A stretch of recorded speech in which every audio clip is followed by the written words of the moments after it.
Welcome to another episode of Love Living Local 315. We are your hosts, Scott and Kelly Greats, and we have interviewed over 70 people now over the past year plus since launching the podcast. I don't know if we've ever had a guest with this much energy, passion, pride, just labor of love. Tucker Rosemyer from 1886 Prime and soon Beef and Bird, coming soon in Utica. Family, pride, tradition.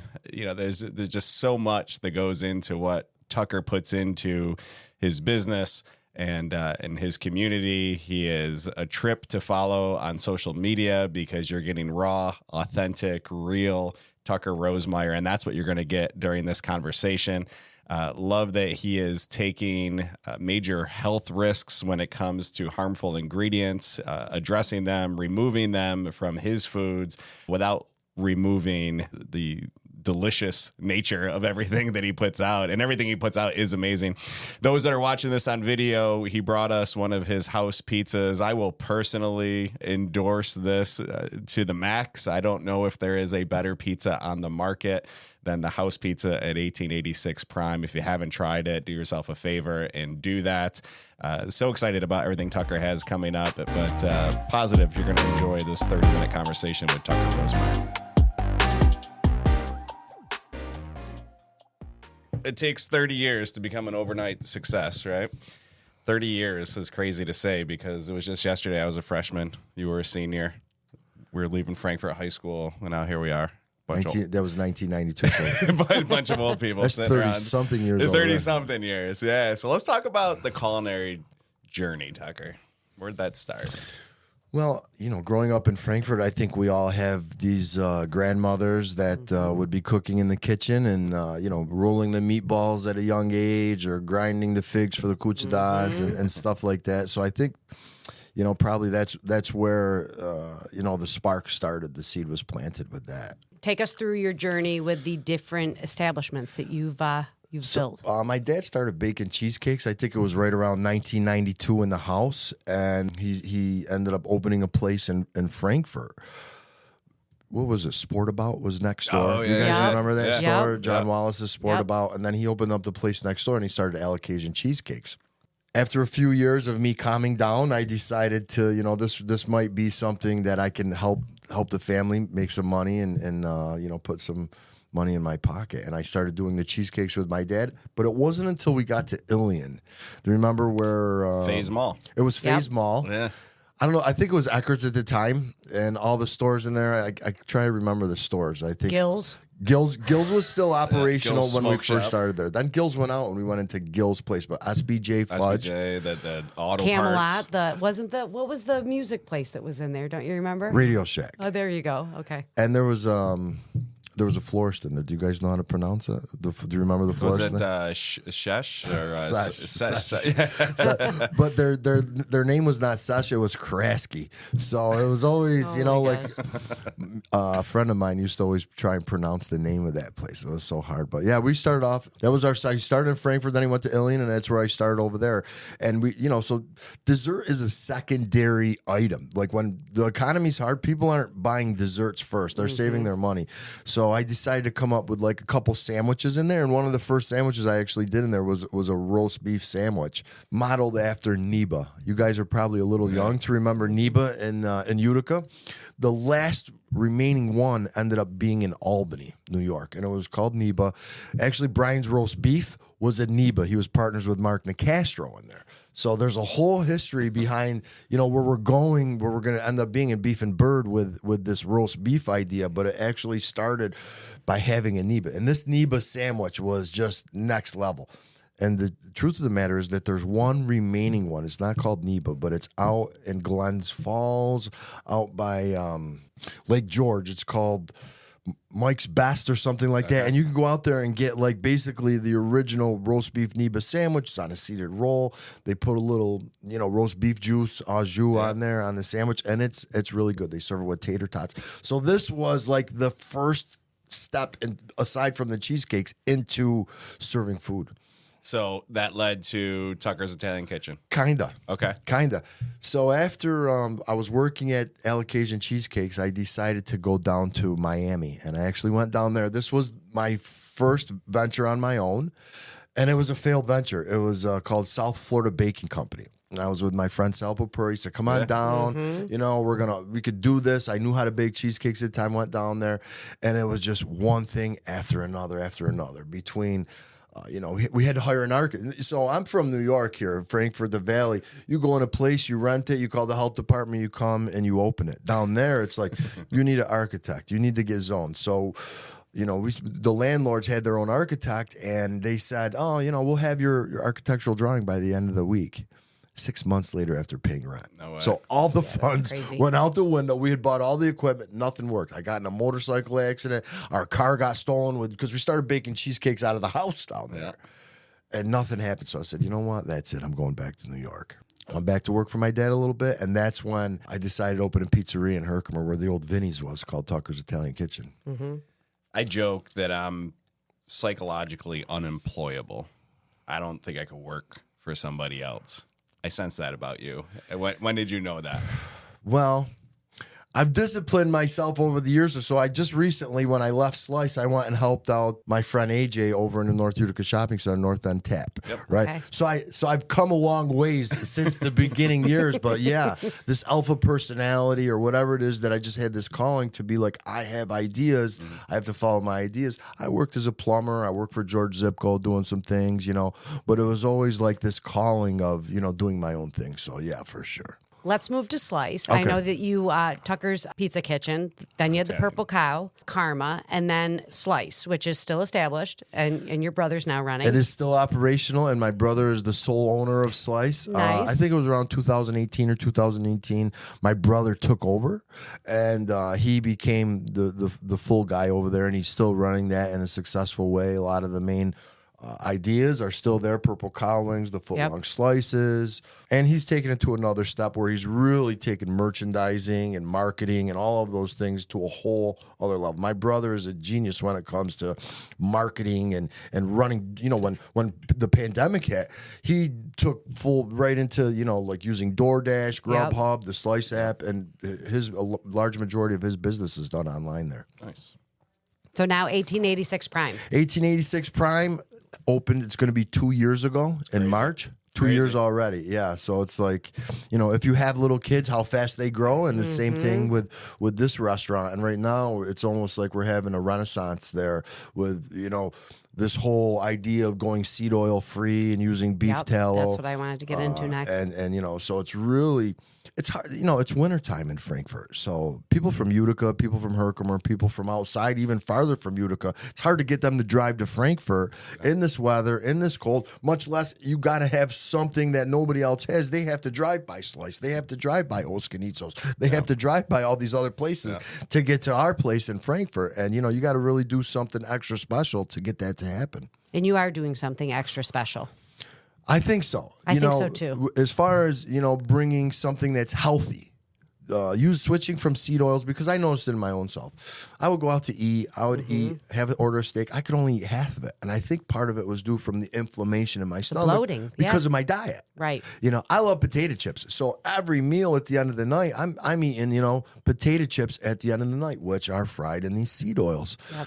So by eliminating the potato chips, I've noticed that my inflammation has gone down, and I've taken all kinds of different steps in my own diet and in my own life to avoid, because you see the reels on Instagram, you see, I'm not on TikTok anymore, but all of those things, they're talking to us about this stuff. And it's people that really don't, it's like, how are they benefiting from this, just sharing this information, as opposed to like maybe Big Pharma saying, oh yeah, drown your food in canola oil or vegetable, Crisco. Original Crisco was made with either lard or beef tallow. Yep. Right? So now everything, I think it was around the 70s when they started to switch to these seed oils. I mean, you guys know about margarine, the original story of margarine, right? Yeah. Oh, it's, designed to fatten up turkeys. Exactly. Okay. Yeah. So even canola oil comes from the rapeseed plant. right? What a terrible plant. That should have been the, but they take that and there's these high heat processes to get it using hexane and all of these different chemicals. Exactly. And so they can still call it organic, even by doing the process. It's like baby carrots, right? You could go in the store and buy baby carrots, but they're still soaked in chlorine. That acid-like mixture to make them so that they don't turn. You see them turn white after in the fridge for a while. So they don't, even though it's organic, that they still have this residue or whatever on there. So even getting, organic canola oil, which you're not going to find anywhere. It's ridiculous. These seed oils, they have the potential for basically not even the smoke point, it's the peroxidation index. Yep. What the peroxidation index is when these oils start to oxidize, become rancid, and that's when the inflammation comes in, causing free radicals. So I love that we can still enjoy the food that we love to enjoy, like not salads and vegetables all the time, because like realistically, like, come on, we want to eat food that's delicious and indulge every once in a while, but you can do it in a more healthy way. And the fact that you're bringing that to light is huge. It's huge. Not just frying in beef tallow, right? Because you could fry your stuff in beef tallow. Let's take chicken wings, for instance. So everybody, every single place in the valley, anywhere around, is using liquid margarine to mix with their, whether it's Frank's Red Hot or Texas Pete, they're mixing the liquid margarine with it to make their sauce. And this is something that we've always done. Nobody's ever thought outside the box. You could use butter, but now your chicken wings are going to, you're already paying $15 for 10 wings. It's going to go to $20. You can't use just straight, but you could, but you could just put a little bit of sauce in there, and then people are going to say they want extra sauce, and you're going to have to charge them, it's almost $5 for a cup of extra sauce. Half a pound of butter for 20 wings. Crazy. So I came up with this formula. It's like, what's the point in frying in beef tallow if I'm just going to toss them in liquid margarine? Yes. So I had to go to the drawing board, and I was like, okay, I got beef tallow in, I got coconut oil in, I got butter in, clarified butter. What kind of concoction can I come up with where it's still going to taste good and it's going to not have to use liquid margarine? And I cracked the code on that one. Why is this so important to you?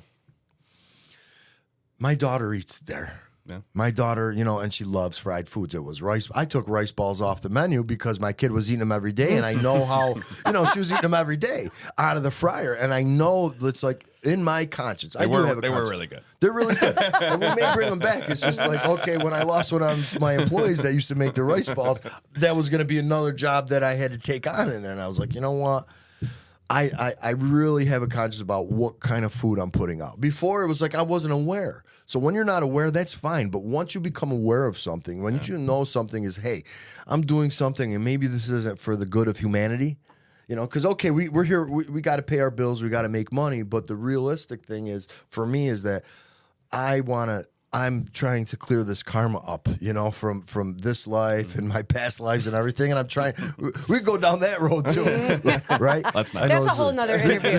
That's a whole other flip side. But I want to put something out there that's going to be healthier for people. And maybe it's harm reduction because, okay, obviously eating fried something out of the fryer every day, probably not the best thing for you. But if you can do moderation, this isn't going to harm you.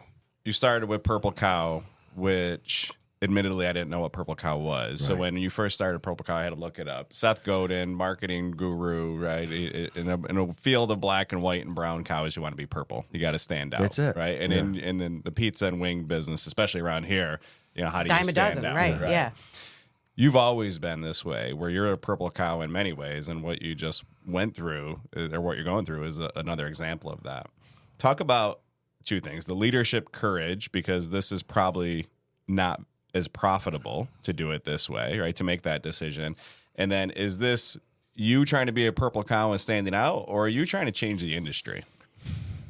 Seth Godin, when I opened up Tucker's Italian Kitchen, my friend Alan Cancelino said, "You need a purple cow." He didn't say what a purple cow was or marketing philosophy. So I just got a sticker and I put it on my opening banner, and I never knew why.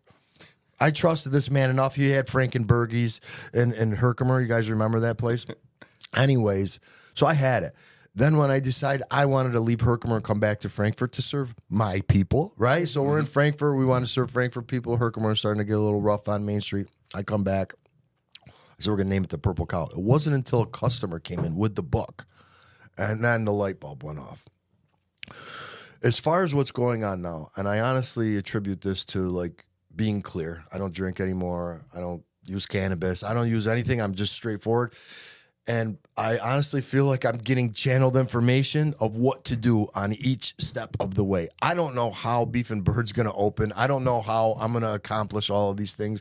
But my faith at this point, my faith in this universal consciousness, some people say God or whatever it is, that this is what's guiding me in the whole thing.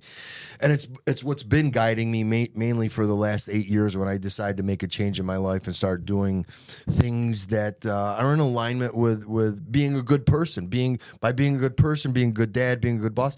Hey, I'm seriously flawed, dude. I'm seriously flawed. I will scream in the kitchen. I will, I got 2 guys working for me. I said we got Dumb and Dumber on the fryers.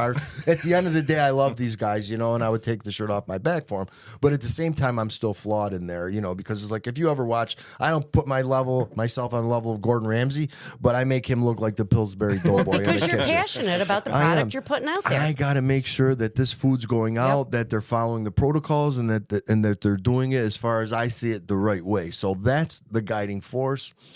Where I'm working at in life right now is to trying to be compassionate, trying to be empathetic, to be more calm in the kitchen, because that's, at the end of the day, I spend more time with these guys in the kitchen than I do with my own family. So, but as far as any of that, the vision that I have is to just keep going with it, to keep taking this divine inspiration and putting it into practice. Because yes, you mentioned it's not as profitable initially. Okay, so I'm switching to beef tallow. It's costing me 2 to 3 times as much, but now I'm selling 200 pounds of potatoes in 3 days in French fries. We sold, I didn't even think anybody would ever want to buy a bucket of French fries. Yesterday, we probably sold. Have you met my son? We got buckets of French fries. and now they're French fries fried in beef tallow. The oil's fresh. We always use the freshest oil for the fries. It's like untouched. There's no chicken in there, because once the French fry oil gets a little use on it, then we move it to our chicken wings, because you don't want a clean, crisp oil for chicken wings, because it's not going to get any color. They're going to look light, and people are going to say these aren't cooked, right? Yeah. So you need a little use on the oil. Yep. But as far as the French fries go, now, there's health benefits of beef tallow. We can go through it. It's a laundry list. Now you're getting these vitamins. It helps with your hormones. It's got vitamin A, all these different vitamins in there. I should have took notes on what beef tallow was. Jay can link it up. But it's there. You know what I mean? So now we're taking something, if you're going to talk about, I follow this Carnivore MD on Instagram. You ever guys follow him at all? So basically what it is, the level of carcinogens in an order of McDonald's French fries is equal to a pack of cigarettes. Yeah. So bad. Yeah. But it's, we don't even think twice about going through the drive-thru. You know what? It's late at night. Let's just go through McDonald's. But now this is an alternative to where it's like, and every time I walk in a dining room and I see somebody that gets French fries, I say, if these aren't the best you ever had, they're free. I gave away free pizza yesterday just to get people to come in. It's a Sunday. It's kind of slow in Frankfort. Come on down, try our pizza margarita and get some reverse osmosis water. We have, that's the other thing we're doing in there. So we have reverse osmosis water, which eliminates any fluoride, any chlorine, any harsh chemicals in it. So you're getting a crisp glass of water. I go to restaurants and I'll get water. If they don't have bottled water, get water. You can smell the chlorine in it. Can you smell it? If you're certain restaurants, even the sulfur that are located in different places, you're like, I don't want to drink this. Out towards Little Falls, you're getting the sulfur. That's what I'm saying. There's one place I can think of that I never get water at. Well, let's talk one more thing before we get on to the new place, Beef and Bird. The difference between your pizza and an Old Skeneets pizza. I prefer yours. I'm sorry. I do. It's my favorite. It is my favorite. I didn't know we were going there. She's a wild upside down card. pizza because it's light. It's not heavy. Like Tucker, I can eat 3 slices of your pizza. Get it out right now. Let's see how many. And I'm telling you, it is early in the morning. I don't know if I could do it now, but it's light. It doesn't make me feel so heavy after I eat it. This is another thing that I can thank the pandemic for, because I was just making my own dough breads during the whole pandemic at home. So unique. Our dough is aged. A lot of places, maybe in the beginning they started off doing it the old-fashioned way, but now they can make the dough, throw it in, put some dough conditioners, throw it in a proofer, and it's ready in 45 minutes. We're doing it the old-fashioned way. literally, where we make the dough, it sits out.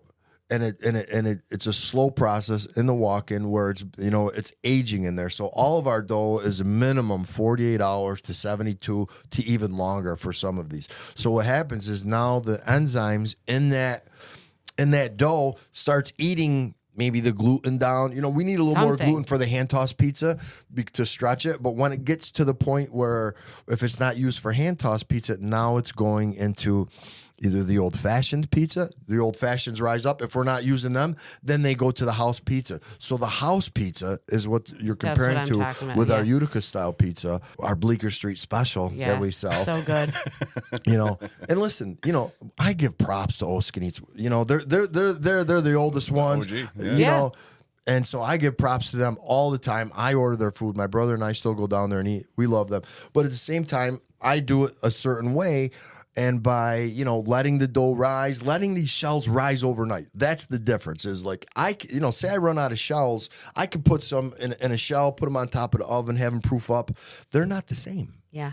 And I can't, so I would rather tell people we're out for the day. We're out for the day because I could rise them up in a few hours, but it's a different consistency. It's just not the same. And so this is what, even at 1886 Prime, I worked, we had Slice, Open Slice in 2013 was there for so long. I already had almost 20 years in. Yeah. It wasn't until these last couple years where, and I think I attribute this to being clear.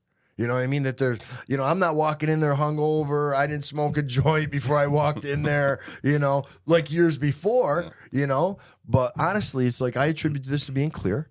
And I attribute it to, just this divine inspiration that's guiding me the whole way. We've been doing these for over a year now. I don't know if we've ever had this much energy, passion, pride, or even knowledge in a product. You're like a freaking scientist, right? There is a science to it, man. There is a science to it. And just the pride of product is what I'll commend you on. And I've seen this firsthand where if a mistake happens, you'll own it publicly. You rather not send something out. And the public likes that, too. Of course they do. They do like that. Yeah, no doubt. And that's what I want to talk about is your social media. I didn't know if it was you running it or someone else, but it's clear to anyone who's still listening. You wear your heart on your sleeve. You're a very prideful man, and you have a great business.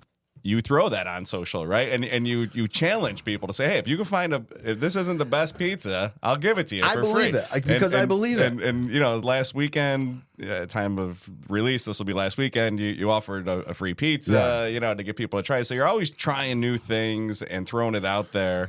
Talk about that when it comes to social media and transparency. Man, we were around when Facebook was born. So a lot of the people that are on there now in social media, they grew up into this. So, we saw it before. What was social media back then? Passing notes or whatever. Now this thing is growing. And you have to take advantage of it. So it actually happened at Slices where I started, making posts on social media and garnering followers. So right here and now, where it's at is like you have to, if you're not using social media, then you're missing out. And it's potentially free. Figuring out the algorithms as far as, so yesterday's post will be a weekend, but I said to get the free pizza, you got to put an emoji in the comments. Because that causes, now people are commenting, that causes it to be seen. Rather than I could be paying Facebook, hey, pay $50 to have 900 people see that. Yeah, to boost your, put an emoji in there and automatically it's getting kicked out of there. That's not something that, anybody showed me. That's something that I had to learn on my own. And I'm definitely not technologically savvy. I'm just not. So I'm kind of, it's like I haven't even touched a laptop in 10 years. Everything's from my iPhone at this point. So, it's just trial and error with all of this stuff. Let's talk about Beef and Bird. Beef and Bird. Let's talk about it. What's the menu going to be like? Anticipated opening date? Okay. I just got interviewed by the Rome Centennial. We read it. Centennial. Yep. And they asked me when it's going to be open. And I don't know, something came to me. I love the comment that you said. I hope you say it again. When the birds return, the bird will open. There you go. I like it. Yeah, that's the plan. Man, Frankie Bianchi, who's my partner in this, when I was closing Karma and I didn't know what I was going to do, he loved the idea of the Purple Cow. But I had always been talking about opening a burger place. I said, let's call it beef. Let's call it beef. somehow, whatever, I ended up going with Pat Seeley instead of Frankie into Slice, and then the whole beef idea just got forgotten. And I'd always wanted to open a burger joint. Now, I know Javon's looking at this saying, oh, what do you mean, Tuck? We're not doing burgers there. We're not doing burgers there. I think, there's enough great burgers with Javon, what he's doing there, with Rick's Famous. I like Five Guys. There's enough of that. But what we're going to do at Beef and Bird is this is going to be 100% seed oil-free restaurant. And the premise is that. So now I can model my menu around being seed oil free. This is a movement.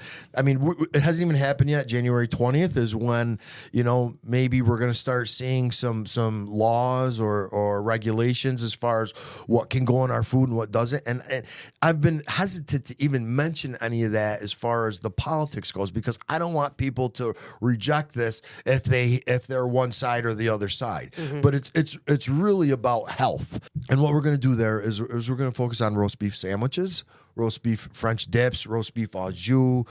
I have a chicken sandwich. And this is how it's like, okay, so if we say 1886 Prime is Happy Days, Beef and Bird is Laverne and Shirley. Well, and I've got to try your chicken sandwich because I've never had it before because I always get the pizza and the wings. But your chicken sandwich, this chicken sandwich, I've been working on the seasoning since Tucker's Italian Kitchen in 2004. I'm like, this is missing something. I couldn't figure it out. And then just through different trial and error and hearing this person talk and looking at that recipe is like, okay, let's try this. Let's try this. Boom. It's like all these different things going in there. And then finally it's like, okay, I got it. Yeah. I got it. And so the 1886 chicken bites, the chicken tenders down the 1886 chicken tenders, and the chicken sandwich, these all have this, what we now call the 1886 chicken seasoning, and we're making it in huge batches now because it's become so popular. But I think we have the best chicken sandwich. Number one, there's no MSG, it's fried in beef tail, and so it's going to be the healthiest chicken sandwich commercially, Yeah. And Heidelberg, we use Heidelberg rolls for, I make my own bread for everything else. I can't make maybe I could make it, but I can't, like my bread is, the dough that I make, I have different functions for it. But I would have to drastically change my recipe to make it to fit these rolls. And Heidelberg rolls, I think, are just. We've had them on four ingredients, right? Boyd does a great job up there. Bernadette Rena, she's managing the place. And I just, they're friends of mine. And I love, I want to stay local too. Well, we're super excited about this. When we read the article this morning, and I could feel it. You're like, 20 years. And I believe this, right? No, it is 20 years. 20 years, and now I've got it dialed in with the beef and the bird, right? With the chicken sandwich. And it is unique. Again, we go back to the purple cow. Like, it's just different than anything else Nobody's out there. doing roast beef anymore. Yeah. And so I was on the fence about even taking on another venture because I'm so busy with, I like to travel. So it's like, how am I going to fit my travel? How am I going to fit my two kids? How am I going to fit 1886? And how am I going to open a new place while going to the gym, while having, I don't know. I don't know how I'm going to do it. It's like when you guys decide to go on your own, you do it. How do you do anything? And it's like I'm inspired. Like Elon Musk has how many companies? All these, even Jay over there. I look at these people. You guys are inspiration for me because how do you get it done? And I think it's just one day at a time. One day at a time. Well, in a team of people. Yeah, and that is by far the how you leverage your time. Elon Musk has, you're going highest level there, but thousands of great people around him, and finding great people. It's got to be hard because you need to find people that are passionate. The employment pool up in Utica, I think, is different than being in the Valley. It's hard to get people to drive to the Valley, so I'm trusting, that build it and they will come. Yeah, and they will. Let's talk about this, then we'll wrap up. We could talk all day to you, man. But I want to talk about the people aspect of this because you're tough, you're high strung, you're a type A, you're a control freak, right? By your own mission. I like the Gordon Ramsay Pillsbury Doughboy, right? So you're putting him to shame. But people love you, man. Like, I think they either love me or hate me. Well, that's fair, right? But you are in many ways like the Godfather. We've had many people on that will come on and give props to you as someone who mentored them and inspired them and guided them. Javon being one of them. And so how important is that to you? And then B, talk about that culture where you can have that high expectations, but also fierce loyalty. I think that comes with time. I'm going to be 51 this year, and on the holidays, we watch The Godfather on Christmas, And I asked my kids the other day, I said, why do we watch this? This is about loyalty. This is about family. Regardless of whatever they did, it makes no difference how a man makes his money. To me, it's about loyalty and it's about family. And that's what we do in business. When you own your own business, that you bring these people in. Like I said, we're spending more time. You're spending more time probably with your secretary than your wife. Yeah. You know what I mean? Or than your kids or whatever. We're around these people more than we are, and they become family, and we all have our quirks. And one of mine is just being a control freak, but nothing makes me more satisfied when I see somebody doing what I taught them to do and doing it right. That makes I don't care about the money at the end of the day. It's like, are we performing? This is we're in the Super Bowl every day. This is a championship team. That's what I said. I made a post the other day about we're getting rid of the people that aren't up to par. And this is true. Like, you got to be able to perform. This isn't, C League. This is the Super Bowl team, and we're actually going into the Super Bowl where people are paying, they're working hard, they're giving us their money. I want to give them their money's worth. I want to give them what they see on Facebook. It's like, these are pictures. I'm not just making something and taking a picture of it, like McDonald's or Applebee's. You go into Denny's, you see the picture, the food comes out, looks like whatever, right? These are actual people's foods that I'm taking pictures of, and they want it that way, and I want to make sure that they get it that way. Let's wrap it up. Let's all right, we doing our rapid fire? Yeah, let's do it. I got like 7 of them, 6 or 7. I know we got 6. Usually we do 5, but we couldn't Tucker narrow special. it down. So Yeah. These are quick, hopefully easy questions for you to answer. What's your biggest pet peeve in the kitchen? Uncleanliness. Good answer. Yeah, offshoot there. Nothing's more important to me than being. Well, and we talk about social Yeah. media. We talk about public relations. We saw what went through, what Delmonico's went through, God. and that's whatever. It is what it is. But we also mentioned McDonald's, and it was just hysterical to me, the hypocrisy of people where they're bashing Delmonico's, and maybe rightfully so, but then they're in line next door at McDonald's. And what the hell does Let's that put look things like? in perspective. We're eating animals' flesh. Yeah. You know what I mean? Like, okay, they're eating cockroaches in some part of the world. Nobody wants to see that, but let's put things in perspective. And that's a whole other thing. Cleanliness is the most important thing. Yep. What's one misconception people have about running a restaurant? That it's easy, that you open a pizzeria and you're going to be a millionaire. Yeah. This is a marriage. Well, and just because you're good at making something doesn't mean you're good at running a business. You can make one dish at home pretty good, but when you got to make 100 of them inside of 3 hours, that's the. If you could ban one ingredient forever, what would it be? High fructose corn syrup. For sure. High fructose corn syrup. Everything. It's crazy. What's your favorite local dish that you did not create? I do like to go to Delmonico's and have a Delmonico there. I think beef is a superfood, and if I like John Wade, I go to Delmonico's. I still support Delmonico's, even though it's not like a creation there. But when I go out to eat, I go to Delmonico's. I get the Delmonico steak. I get a side of vodka penny and their fried mozzarella. That's my go-to meal. If you weren't in the food industry, what would you be doing? Okay, well, I've been working on a manuscript. This is where I get it. I've been working on a manuscript for 3 years about my travels through South America. It's about a female mystic who, in 1,000 years from now, comes back with the Christ consciousness, and so an author. So I'm actually working on that, and her name is Adia Veritas. Nice. So I think you should follow your own advice and just jump. Put it just out there, do it. man. Just do it. I got 15 chapters. 3 years now. is too long. 15 man. chapters I got, and I'm just doing some editing with the help of AI. Yeah. If we could touch on that at the end, just so we can clear some things up on AI. Yeah. So, what's one thing people would be surprised to learn about you? That I'm actually really soft inside. That there's this other side of me that cries at Hallmark movies, and I get emotional just talking about it. Yeah. So. I'm a softie, I'll bite your face if you mess with my family, but I'll give you a kiss on the cheek. I feel bad afterwards, maybe so. not. All right, you want to talk about the AI thing? Yeah, clear so the just air clear here? this up. So, for Beef and Bird, it's going to be in downtown Utica. For the post that I've been using a little bit of AI for the images. I think it's doing a great job for $20 a month. I don't have a better employee than AI. However, I've caught some slack for people saying, oh, why aren't you using local artists, blah, blah, blah. And I am. John Vella at Utica Signs and Graphics, he's one of the guys that I've done a lot of my sign work with. He's going to be doing that. Spoke to him about, oh, that's great. It's giving us some great ideas. So, I just want to put it out there. No, I'm not trying to bypass using local artists at all. This is just a tool, as this microphone is, as these cameras are, to help us get to our final thing in a cost-effective way.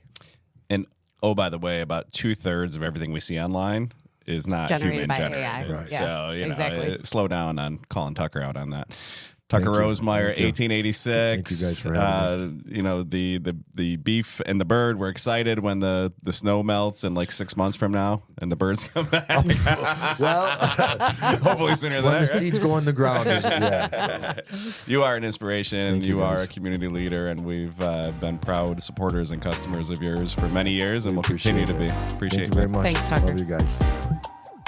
Thank you for tuning in to another episode of Love Living Local. As you know, we do not run ads. Our only mission is to shine a spotlight on amazing people doing amazing things here in our local community. If you'd like to support us with this mission, we have 3 ways you can help. You can share our content on social, subscribe or follow the show on your favorite podcast platform, and you can visit our lovelivinglocals315.com website to stay up to date with everything happening in Central New York.